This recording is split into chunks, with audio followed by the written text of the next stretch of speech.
Welcome to the Veranda Financing Podcast. I'm Christine Mills. Thanks for joining. Today, we're going to discuss the 5 secret weapons of successful business owners. We've all read about or interacted with that successful business owner who it seems that every opportunity they touch turns gold. Sometimes it's tempting to write these people off as just being lucky or a fluke of nature. But, today I'll beg to differ. These successful business owners have what I call the 5 secret weapons that makes them excel in business. And today I'm going to talk about those 5 weapons that they use, and I think we could all use and learn from as we continue our journey in entrepreneurship. The first weapon is persistence. These people really don't give up, and they continue to do the work even when there is no audience. It's so easy to give up when there is no applause, no fanfare, no grand audience. However, I've read about and followed companies that have grown over the years and may have started without the numbers they have today. My father was a prime example of that, a businessman for many years and later on becoming a pastor. When it was time to build a church that could house the congregants and a school, he was denied by banks 29 times. Can you imagine? 29 times. Whenever I hear that story, I wonder if I would have given up after the 10th time or the 20th time. Who knows? But I've heard it said before to keep trying until someone says yes. This is particularly true when you are launching a product and you need to get it into stores or you need an influencer to feature it. Keep trying until someone says yes. This is true also for you service providers, and you're trying to expand your client base. You are knocking on doors, reaching out to individuals on LinkedIn, your networking circle. Be encouraged and keep trying until someone says yes. This is also true for those of us who are building our email lists, social media followers, you name it. Keep trying until someone says yes. You get the picture. The second weapon is knowing when to pivot. So you have been persistent and you got your business to a certain revenue size, and you have to know when to pivot to get to the next level.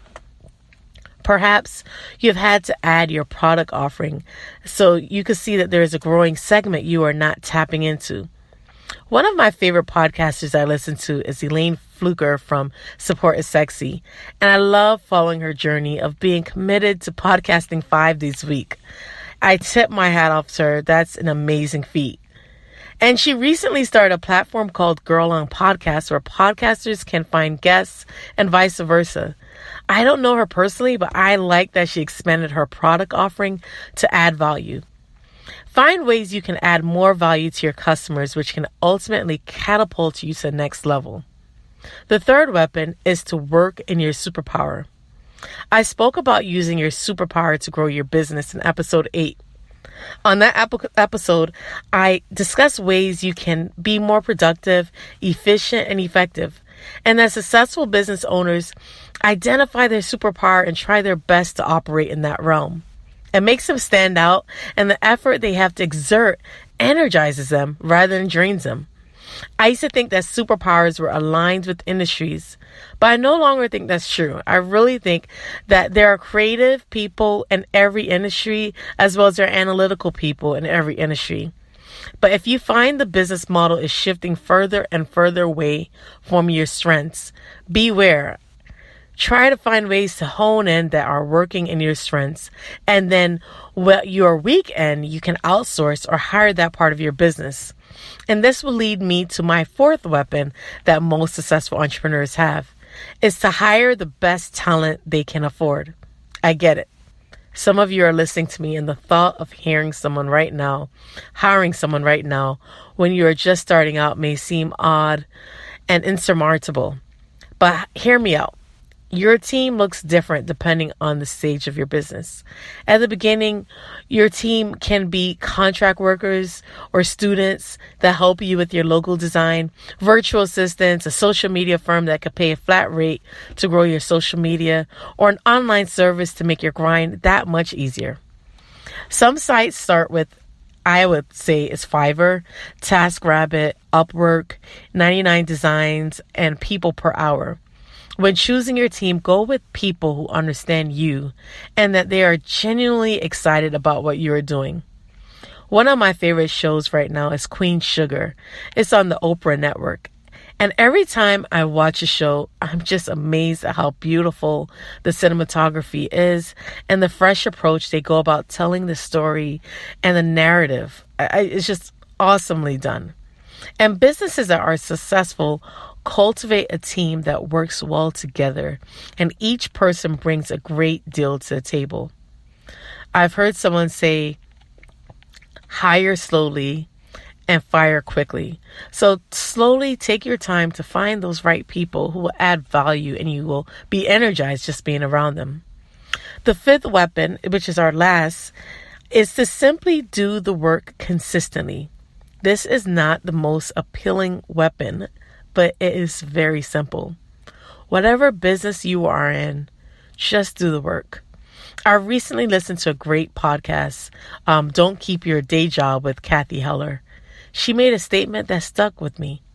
I'm paraphrasing it, but she said that when you consistently do the work, you'll eventually beat out a lot of the competition because it's so much easier to give up than to keep going.